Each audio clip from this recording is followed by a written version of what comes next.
everyone, welcome to Our Casa Sweet Casa. Today I'd like to share with you what we used this past year in our bilingual homeschool for our together subjects. Come on in. Come on in. Come on in to our Casa Sweet Casa. Alright, so just to give you a bit of a background, this past 2016-2017 school year was our first full year homeschooling.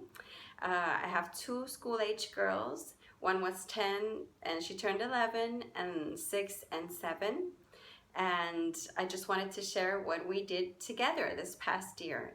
I remember when we weren't homeschooling, it was kind of obvious to me when I saw what they were doing in class in their private school, that for subjects like history or science, they were doing basically the same thing. There was very little difference between what they were doing in their different grades. So when we started homeschooling, it was so wonderful and kind of a no-brainer that subjects like history and science we would be able to do together. And this was very exciting to me, especially history, to be able to do together. So I went on a search to see what we could find and was so amazed by such great resources and programs and curriculums that were out there. And so I tried to do my best as a rookie and a newbie homeschooler to choose what we were going to be able to do. Like I mentioned, we are a bilingual homeschool, but most of the resources that I really liked that I found made for homeschooling were in English. So we do our history and our science in English. I translate as we go along as necessary because Spanish is our first language, but we do most of it in English as it goes. So let's start with history. Like I said, there are 11 and 7, and we did all of these together. These are the things that we did together. And I'll talk also how we used them and how I scheduled it a bit. So for science and history, we would do 1 day science, 1 day history, 1 day science, 1 day history, 4 days. So for history, we do Story of the World by Susan Weiss Bauer. Some of you homeschool moms might be really familiar with this. But for those that are looking into their bilingual homeschool or starting off with homeschooling, this might be something new. This is a history curriculum that is in narrative form. So you get this book, it's not a huge text or anything, and it goes for the story of the world. And it starts in a narrative form, which is what I love and what I thought my girls would love, and they do, and I love it. Basically, well, this is the introduction, but basically when I plan it out, it's divided by chapters, and I kind of divide out in the 2 days a week that we do history. I divide the chapters, and sometimes we take longer if they have an interest or we haven't covered it to our satisfaction, to my satisfaction, and you kind of read like it's a story. And I've mentioned in other videos that my 6-year-old, she's not that into, she likes stories and reading, but sometimes narrative things are not her thing, and this worked very well for her. It wasn't too much. She liked the format, and so what I did is that we would read, divided up the chapters in the 2 days of the week. I would read it aloud to them, like I said, translating as we went along as necessary, or explaining, reviewing. And then when some people just get this, but I also got this activity book, which from Nikki from a Farmhouse Full, I got the idea of dividing up. This is not how it comes. It doesn't come spiral bound or anything. It's a big workbook that has a part for the teacher and then a part for the students, and I'll show you the student pages.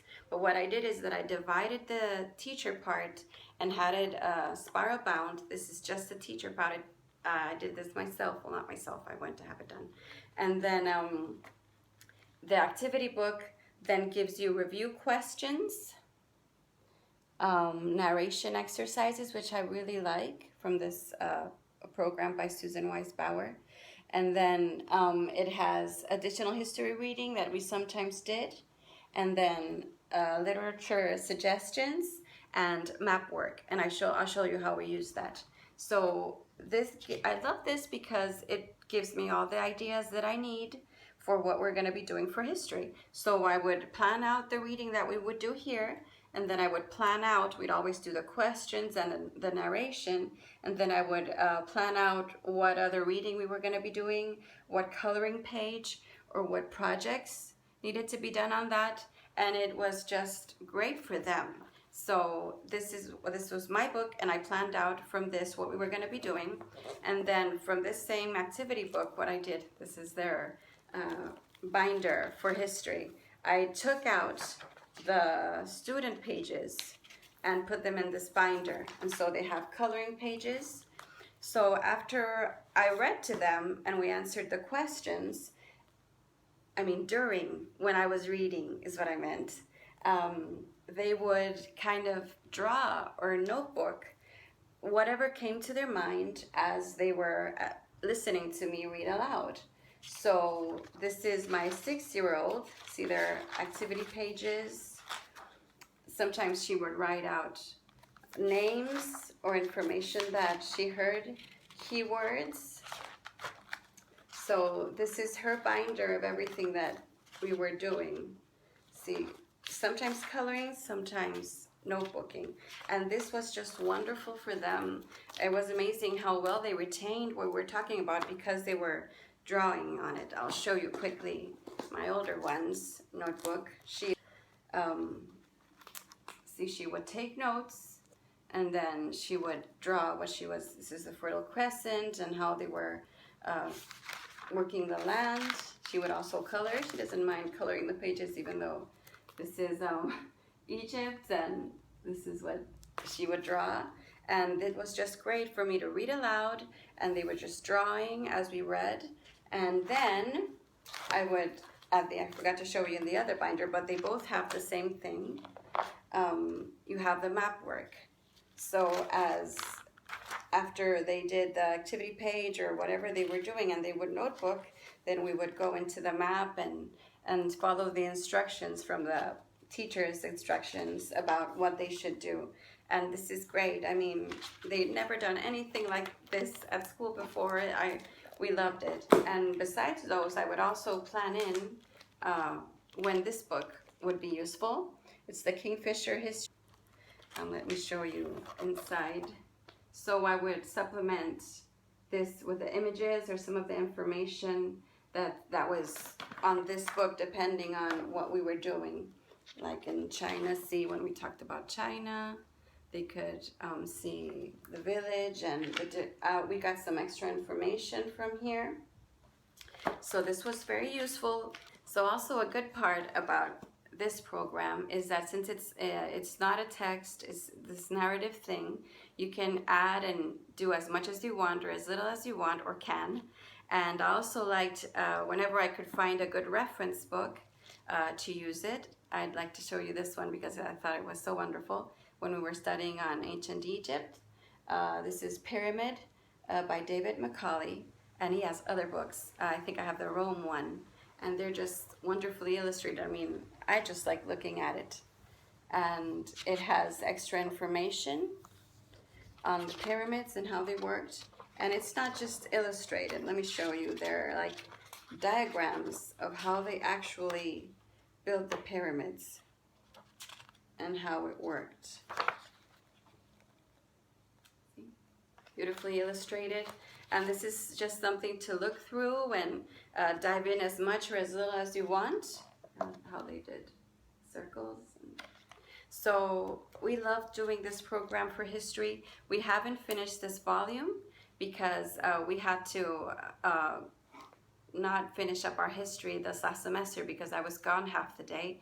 But we are continuing with this, and we just loved using it, and the notebooking and the activities and all the extra resources we were able to put in, the maps and everything. It's just been wonderful for them. And I have learned so much because I never got world history this kind of way. So it's just been wonderful for us, the story of the world. And if you're in a bilingual homeschool, you can just translate as you go along. That's what we do. I do it just to make sure that they're following through, and that they also have the terms or the names of the places in Spanish also, so they can recognize them no matter what language, I mean English or Spanish, they're listening to. So this is what we did for history, and we're going to continue the story of the world. So for science, I've looked far and wide, and before starting, and I'm actually going to continue my search, and I'll tell you why. We used Exploring Creation with Zoology 1, Young Explorers series by Apologia, Flying Creatures of the First Day. Like I mentioned, it's also in English. Why I picked it. I liked that it's from a creation perspective. That's our personal thing for our homeschool. And I liked that it's also narrative and in a read aloud way. It's not meant to be like a textbook, though it does have some pictures. It's meant to be read aloud in a accessible way. And so what we did for our homeschool was that when we were going to be doing science 2 days out of the week, I would plan out what pages we were going to be reading, and then I would read aloud and we would discuss it. I would use more the whiteboard for this one because it was more information. I would use it more, and I would read aloud to them, make sure that they were understanding the concepts. And then I got this, I thought this would help for them for science, make it more interesting. I bought this printable that I put in this binder. It's especially made for this course, but it's not by Apologia. It's by A Journey Through Learning. I got it online. And so it's lap book printables made specifically for that book. And my girls, they love doing lap books. So I got 2 sets. They each have a binder of this, and I would read the lesson, and then we would cut it out and start coloring it in, and then it tells you where to put it on the lap book, and you start adding to. This would be the finished product. You get a lap book for each lesson in the book, so you end up with quite a few lap books, but it really helped them to kind of summarize and review what we just read.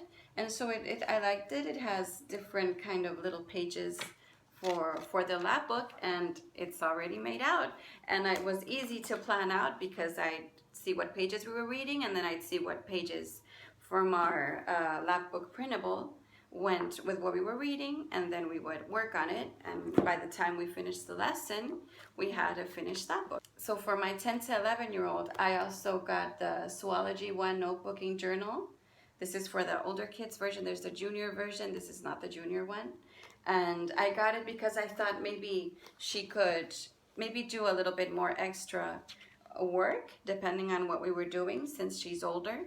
Maybe the lap book didn't go as in depth in some of the things we read, so I thought that it might be useful. We don't do every page. I kind of see, and there are also discussion questions. We don't do every page for every lesson, but I pick and choose, and we do most of them. I pick and choose what we're going to be using from it, and it has been a good companion to what we were doing.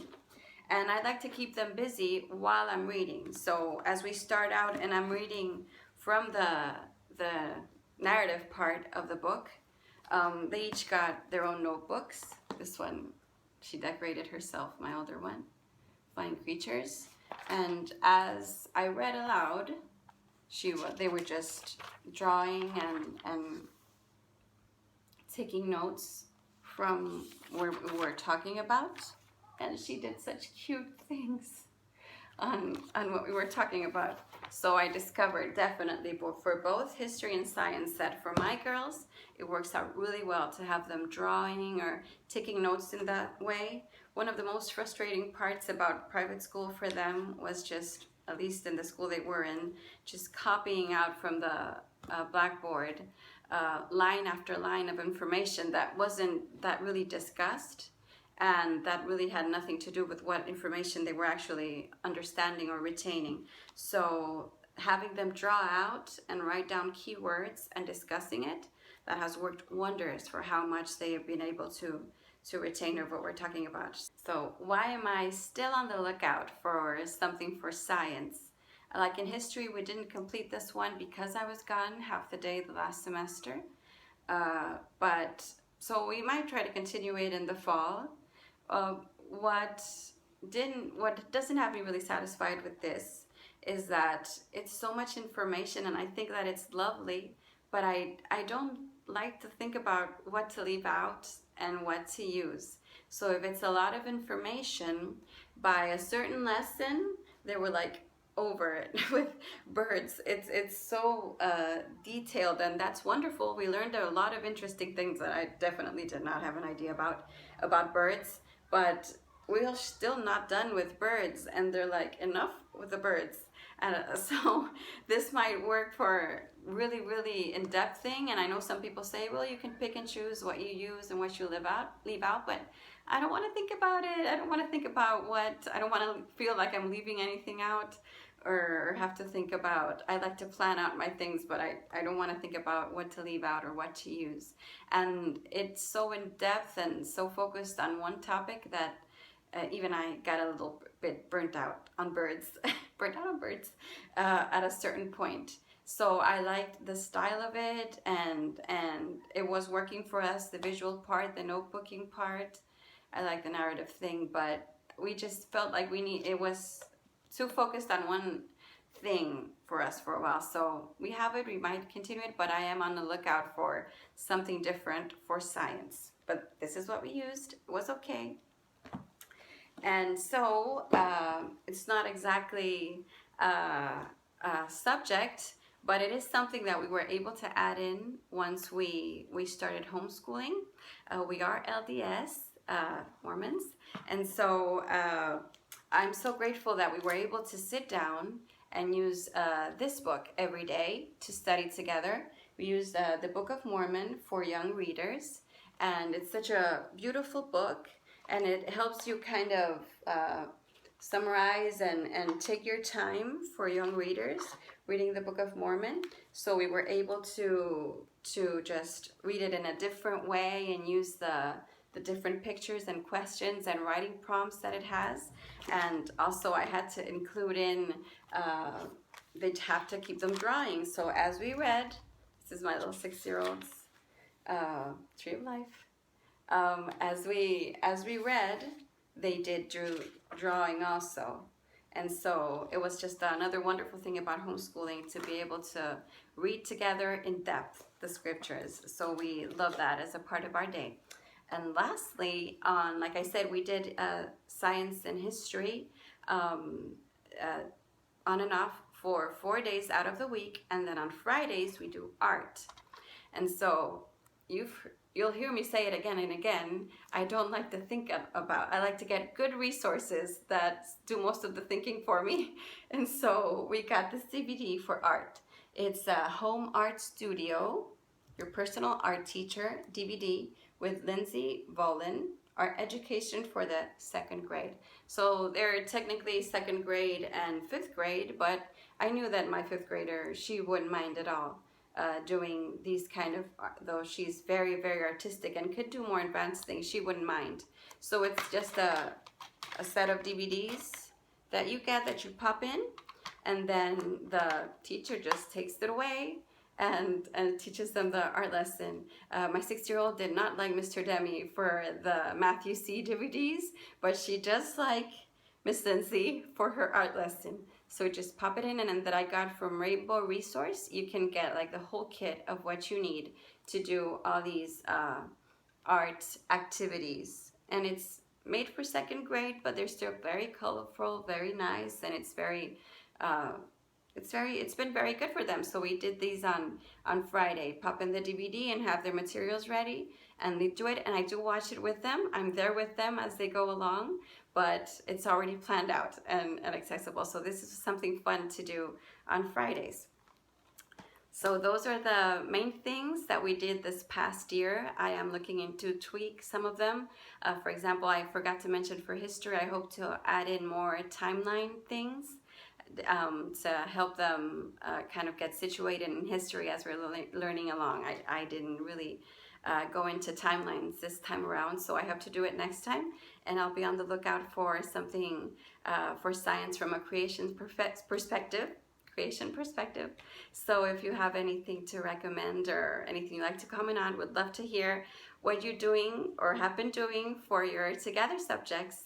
And if you have any questions, I'll definitely link all of these materials in the description box. And I'll thank you for watching, and subscribe to learn more on how we work all these into our bilingual homeschool. So I'll see you next time.